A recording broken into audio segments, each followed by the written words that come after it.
নিরাপত্তা বিবেচনায় প্রথমবারের মতো আদালতে ভার্চুয়ালি হাজিরা দিয়েছেন পতিত আওয়ামী লীগের সাবেক ৯ মন্ত্রী, ৪ সংসদ সদস্য সহ ২৪ জন।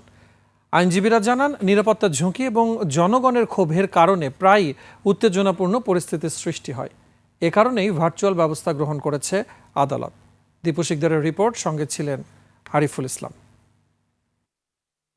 ঢাকার সিএমএম আদালতে সোমবার ভার্চুয়ালি হাজিরা দিলেন হাসিনা সরকারের সাবেক ৯ মন্ত্রী, ৪ এমপি সহ ২৪ জন আসামি।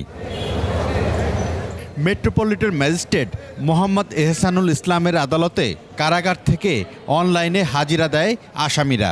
এর মধ্যে ছিলেন সাবেক আইনমন্ত্রী আনিসুল হক, সাবেক প্রধানমন্ত্রীর উপদেষ্টা সালমান এফ রহমান, সাবেক মন্ত্রী হাসানুল হক ইনু, কামাল আহমেদ মজুমদার, আমির হোসেন আমু, জুনায়েদ আহমেদ পলক, ডাক্তার দীপু মনি, রাশেদ খান মেনন, আব্দুর রাজ্জাক সহ অন্য আসামিরা।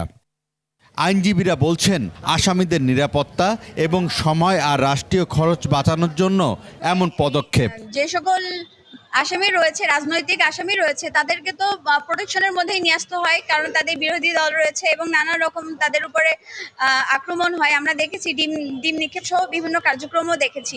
এ সকল কারণে আসলে যদি প্রয়োজন না থাকে, সেই ক্ষেত্রে এই ভার্চুয়াল মাধ্যমেই হাজিরা করানোর সিদ্ধান্ত নিয়েছে।